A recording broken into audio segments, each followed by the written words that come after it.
Pollination इस ग्रह पर जीवन के लिए बहुत ही आवश्यक है। बीज और दूसरे पॉलिनेटर्स लाखों सालों से यहाँ पर फले फूले और बढ़े हैं और ये सुनिश्चित किया है कि फूड सिक्योरिटी यानी खाद्य श्रृंखला चलती रहे, न्यूट्रिशन और बायोडाइवर्सिटी दोनों बने रहें और हमें एक बहुत ही वाइब्रेंट इकोसिस्टम मिले प्लांट्स, ह्यूमंस और खुद बीज के लिए।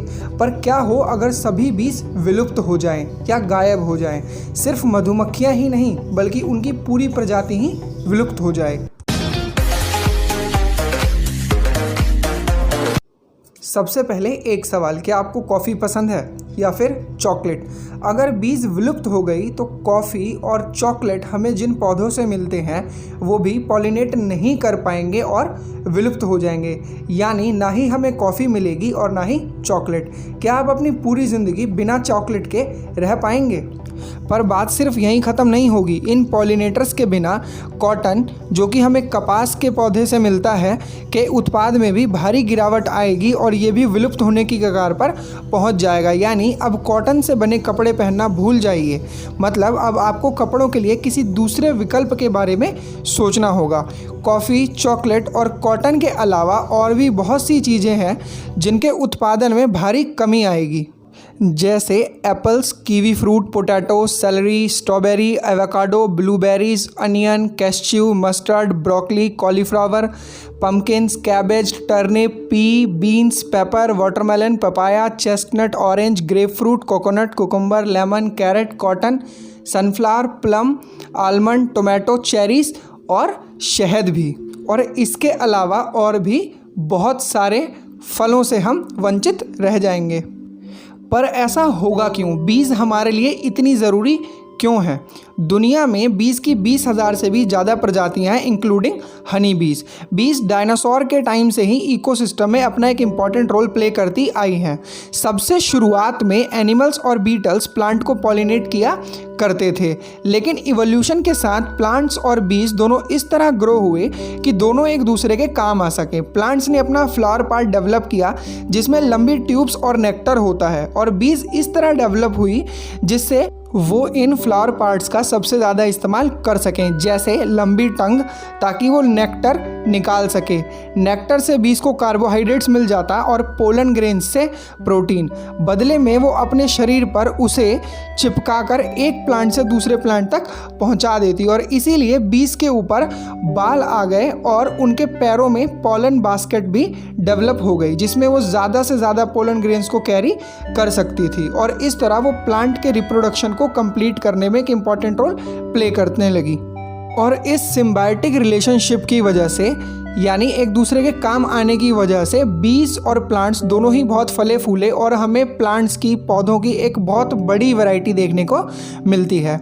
वर्ल्ड का अप्रॉक्सीमेटली 70% फ्रूट, वेजिटेबल, नट, सीड जिनका हम अपनी डेली लाइफ में यूज़ करते हैं, खाते हैं, उसके लिए बीज ही रिस्पॉन्सिबल हैं, जो कि अप्रॉक्सीमेटली 200 से 600 बिलियन डॉलर के बराबर है ग्लोबल एग्रीकल्चर रेवेन्यू के। हमारी हर थर्ड बाइट जो हम खाते हैं वो बीज के द्वारा किए गए पॉलिनेशन पर डिपेंड करती है। बड़े लंबे समय से कमर्शियलाइज्ड बीज यानी डोमेस्टिकेटेड बीज का यूज़ होता है शहद के प्रोडक्शन के लिए, और यही नहीं, ये बीज की कॉलोनीज़ को किसान अपनी फसलों को पॉलिनेट करवाने के लिए भी खरीदते हैं, जैसे चेरी और बादाम। अमेरिका में हर साल 15 लाख बीहाइव्स ट्रांसपोर्ट किए जाते हैं केवल आलमंड यानी बादाम को पॉलिनेट करने के लिए। बीज जो है वो 15 बिलियन डॉलर का सीधा कंट्रीब्यूशन करती हैं अमेरिका की इकोनॉमी में।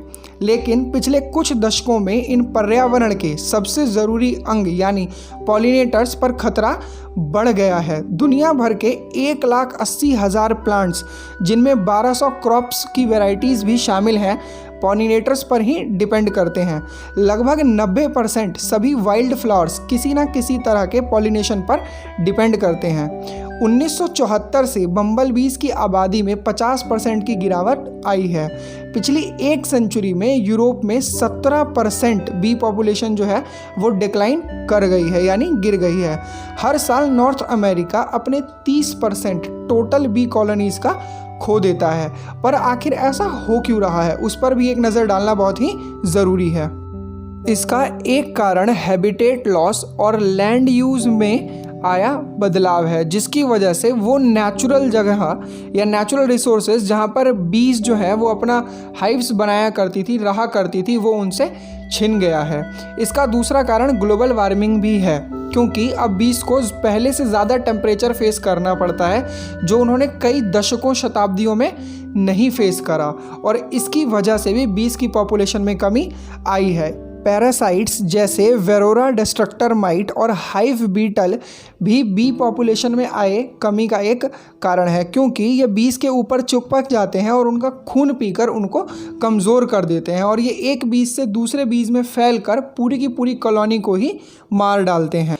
पेस्टिसाइड्स का यूज़ भी बीज की पॉपुलेशन को कम करने के लिए रिस्पॉन्सिबल है। पेस्टिसाइड्स जैसे नियोनिकोटिनॉइड्स जो है वो एक न्यूरोटॉक्सिक होता है, जो कि यूज़ होता है क्रॉप ईटिंग इंसेक्ट को मारने के लिए, लेकिन ये नियोनिकोटिनॉइड जो है वो प्लांट के या फ्लावर के पॉलन्स में भी आ जाता है, और जब बीज उसको खाती हैं पोलन को या फिर उसके साथ कांटेक्ट में आती हैं तो बी भी कंटामिनेट हो जाती हैं, और ये बी के सेंट्रल नर्वस सिस्टम को डैमेज कर देता है, जिसकी वजह से वो अपने घर का रास्ता या तो भूल जाती है, या फिर अगर वो बी तक पहुंचती भी है अपने बीहाइव तक तो भी वो जो कंटामिनेशन है वो उससे दूसरी बीज में फैल जाता है, और पूरी की पूरी कॉलोनी जो है वो अफेक्ट हो जाती है, और कुछ ही दिनों में पूरी कॉलोनी मर जाती है। मल्टीपल फैक्टर्स भी आपस में इंटरैक्ट करते हैं बी की पॉपुलेशन को डिक्लाइन करवाने के लिए। इसे आप इस तरीके से समझ सकते हैं, जैसे अगर किसी बी की बॉडी पर एक पैरासाइट चिपका हुआ है तो वो बीमार है, और अब जब वो बाहर जाती है और वो पेस्टिसाइड के कांटेक्ट में आती है तो उसके अपने वापस बीहाइव तक आने की पॉसिबिलिटी बिल्कुल कम हो जाएगी, यानी नाम मात्र की हो जाएगी। इसके अलावा मोनोकल्चर, जिसमें केवल एक ही टाइप की फसल को उगाया जाता है, और मोस्टली इसमें जो फसलें होती हैं वो फ्लावरलेस होती हैं, और फ्लावरलेस फसल बी के किसी भी काम की नहीं है।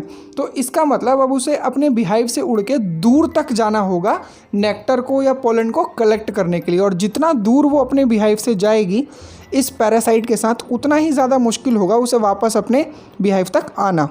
और बीज हमारे लिए कितनी इम्पॉर्टेंट है इस बात का अंदाज़ा आप ये सुनकर भी लगा सकते हैं कि जहाँ पर बी की पॉपुलेशन कम है या फिर बीज नहीं है, वहाँ पर लोगों को पैसे दिए जाते हैं प्लांट्स को हाथ से पॉलिनेट करने के लिए, जहाँ पर वो ये काम पेंट ब्रश से करते हैं।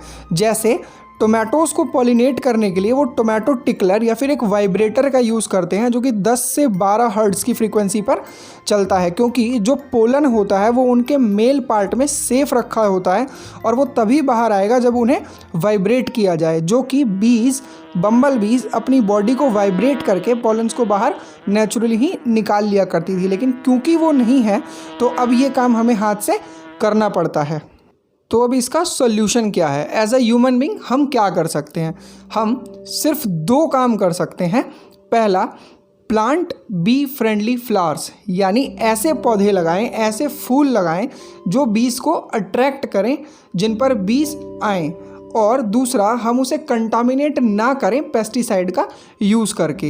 ये 2 सिंपल स्टेप हम अपने घर पर भी कर बी की पॉपुलेशन को इंक्रीज़ करने में अपना योगदान दे सकते हैं। हमारी आज की वीडियो आपको कैसी लगी हमें कमेंट करके ज़रूर बताएं। वीडियो पसंद आई हो तो लाइक करें, चैनल को ज़रूर सब्सक्राइब कर लें, क्योंकि भी और ऐसी वीडियोस आने वाली हैं।